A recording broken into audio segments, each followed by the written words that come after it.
So when we went to war, I saw your colors all over me. Megan Hicks of I Run Far, and I'm with Uxue Fraile. She's the second place finisher of the 2018 UTMB. You were so happy on the finish line last night. Yes, of course. I was happy because I arrived to Chamonix, and I was happy for all the things that have happened around. And I was thinking that well, I have to enjoy this moment. It's my moment, and the moment for the people that has been around me during so much time. Being on the podium of UTMB, you've been there before, but after this long break from running while being injured, how did it feel to be back back to where you'd been before? Well, it was because I told last day Friday. I came with my brother last year, and I enjoyed the race in the other side. Enjoy or well suffer or whatever. Yeah. And I decided, oh, I have to come back again because before I didn't. I wasn't so sure. It's hard to prepare this race, and I wasn't so sure. But after the seeing what I was that where my feeling were last year, I decided, oh, I must come again. So I'm so happy arriving to Chamonix, being in the podium again, and well, I think that it's been a good work. Let's talk for a minute about the weather of the race. In the days coming up to UTMB, the weather forecast was good. Like it was supposed to be not too much rain, pretty warm. But then all of a sudden on Friday, the weather forecast turned really bad. And there was rain, there was wind, there was temperatures, like freezing temperatures. Did what happened with the weather surprise you, and how did you get ready for it last minute? Well, it was a change, but some essential equipment. But well, I think that after that, the weather was so good for me. Okay. It wasn't so bad.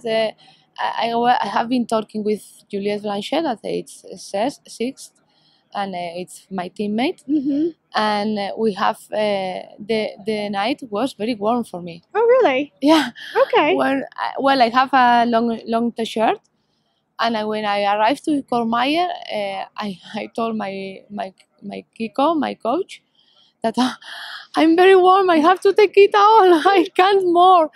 And around me was a lot of people with were a lot of athletes with a lot of all the time wear text, and I couldn't believe it. I didn't use it after Cormayer, so I take it out in Cormayer, and after Cormayer it was really cold.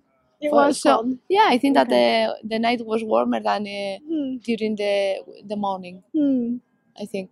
So going, for instance, like over Grand Col Ferret was the coldest time of day for you. Yeah, after Cormayer to Col de Ferret. The Col de Ferret was the coldest one. Okay. Yeah, it's the only point that I used the Gore-Tex. The women's race was so dynamic. There were women. I mean, you kind of ran steady, but women would come in front of you and then they'd drop back, and then another woman would come in front of you and drop back. Can you talk about how that was? No, because I don't know. I have read some message and I was surprised because I was thinking one thing and it's the other. So I don't know really what happened with the women race. I was thinking that the women are behind before me were others, not Katia and Francesca. Well, Francesca, yes, because I saw her. Okay. But I didn't saw Katia. I don't know. My first aid station were so long. Really? You stayed in them a long time? A long time. What happened? I don't know, maybe it was the stress, or it was that we haven't done a lot of time for a long time, so they were very long, really bad. So maybe it happened during the at the station because I passed Caroline Chavero going up to Breven, Okay. and I think that then maybe she was again behind before me. So I must to see the results. You have to go look and see exactly what happened. because I don't know nothing. That's funny. Well, I saw Magda Boulet when I went to Le Chapier, Mm-hmm. and I was running with Claire Gallagher and another American. I don't know Okay. who was.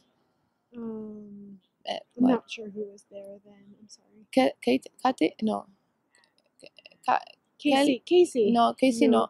Keller, I don't know. Okay. I can't remember the name. Oh, Sarah. Sarah Kais. Maybe. Yeah. And well, then I, I didn't see her them again. Well, I don't know really what happened. When did you sort of become aware that you were in podium position, that you were actually doing really well, if all this stuff was happening around you? I think that I didn't heard anything until Champion Okay. because in Cormayer I was with Fernanda. Fernanda passed me going down to Cormayer, but I can't remember that they told me, "Oh, you are third or you are fourth." No, I was only sometimes I heard something from the public. Oh, you are fourth or you Yeah. are fifth, and I was so behind before me are Caroline, and I put names, but they weren't that names. So Sorry. I don't know. Well, it doesn't matter. When did you know you were in second? Well, yeah.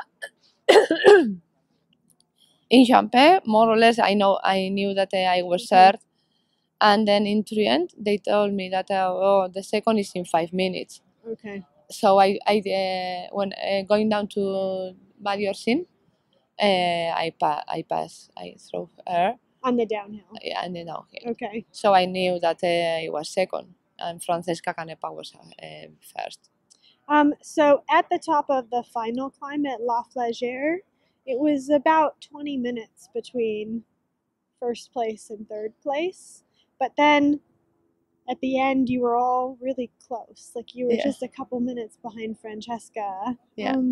Did you know you were catching her? Did you ever get to see her? Could you hear like crowds in town? Or did you ever think like, oh, maybe she's really close? Yeah, but I was at first in Badiorsin. I was thinking more in the third one than in the first one. Okay. So maybe I could change that. But well, I was thinking about maintain the second place, and then I get so close to Francesca. So now I have a little bit damage. But well, it doesn't happen. It doesn't matter. It's like a well for me. It's like no, it's not a winning, of course, but it's for me it's very important result. It's close to winning. It's close. Inside Yeah. it feels a little. Yeah. Yeah. Yes.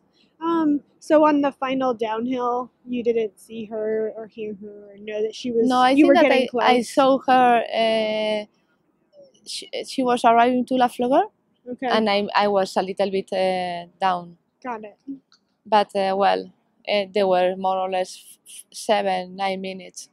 There was Mauri uphill, up, and well, he told me, oh, I think that at 9 minutes, and then I think that I was in 5, more or less, a little bit more.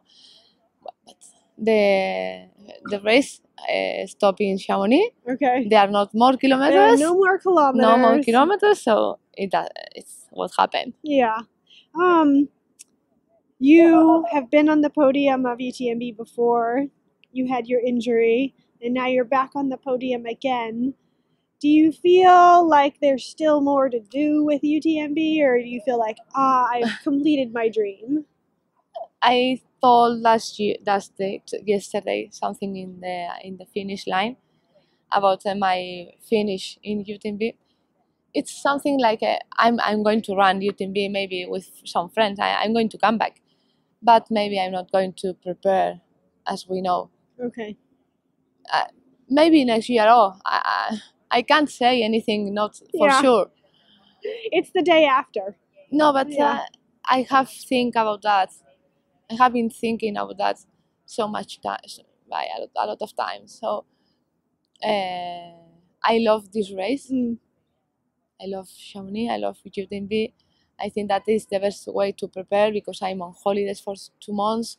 So it's a very good race to prepare for me. I'm not working at all in summer. But I think that yeah, maybe it's now I would like to come back again. Yeah. But in August it's not so easy. Yeah. You know what I mean?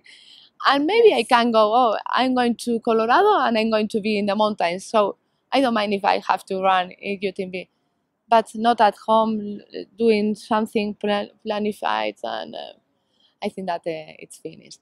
It's finished. Yeah, but I mean, maybe that next year or 2 years later, I'm going to Colorado, Okay. maybe to Hard Rock. Okay, fingers crossed for the lottery. Come on, Hard Rock Yeah. Lottery. And after that, I can be there training in Colorado and come, but it's not like something planified. Well, one more question for you. I want to ask you about something that you said on the finish line last night. You said, what I want to do is to help preserve the values of trail running and the sort of the values of the original generation of trail runners. What did you mean by that? Well, I have been talking to Iker Carrera and to Sigol. These people are, we are all of the same year. We born in 1974. Like I think Monica Aguilera was second here some years ago, the pioneer of more or less in Spain from UTMB.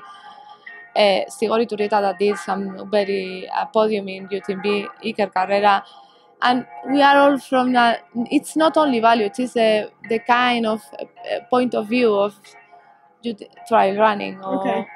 or not trail running only, so to the life. So, well, it was. It passed for me, and I have to tell something.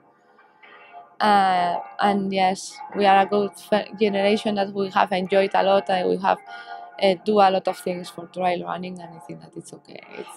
What values were you trying to express there? Was it like simplicity, joy? Yes, planification, training, not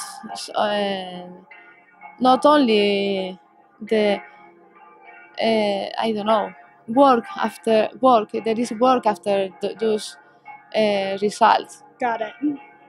It's not only to sell, to marketing, it was something different. Got it. I understand now. I don't know how to explain. No, I get it. That it's not just the show.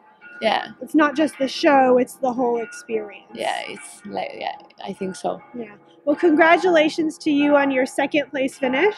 Yeah, And thank you. We'll keep our fingers crossed Yeah. for the Hard Rock To Lottery. go to Colorado next year. I want to.